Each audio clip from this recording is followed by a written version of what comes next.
US President Joe Biden praised Indian Prime Minister Narendra Modi's first visit to Poland and Ukraine in decades, the White House said in a statement. During the conversation, Biden expressed hope that the Indian Prime Minister accepted Kyiv's view on the Russian invasion. As White House advisor John Kirby explained, Biden and Modi discussed the prospects for advancing a just peace for Ukraine in accordance with President Volodymyr Zelensky's plan.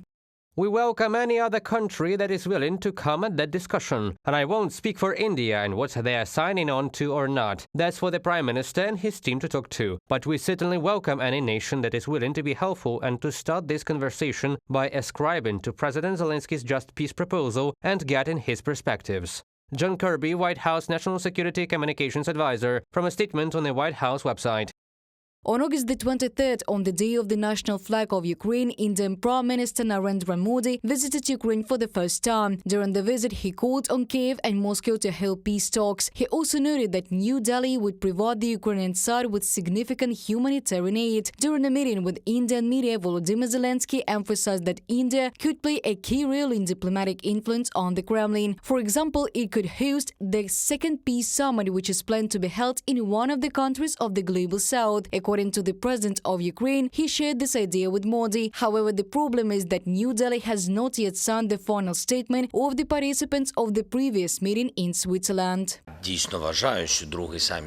I really believe that the second peace summit should be held in one of the countries of the Global South. I absolutely support the intention, and I shared this with Prime Minister Modi to hold a global peace summit in India. It is a great country, but I want to be frank. This applies not only to India, but to any state that is positive about hosting the second summit. Ukraine will not be able to hold a peace summit in a country that has not yet joined the communiqué of the peace summit. Ukraine and India have agreed to strengthen defense cooperation. This is stated in the text of the joint statement of Ukraine and India on the website of the President's office. In particular, Kyiv and New Delhi agreed to hold the second meeting of the Joint Working Group on Military Technical Cooperation in India in the near future. In addition, Modi invited Zelensky to visit India. President Zelensky hinted to them to stop, at least not to intensify economic cooperation, and the United States is putting very strong pressure on India because it has economic influence. And I see that this influence matters, and Modi is moving in the direction of defending the territorial integrity of Ukraine. He confirmed this during the meeting with Zelensky.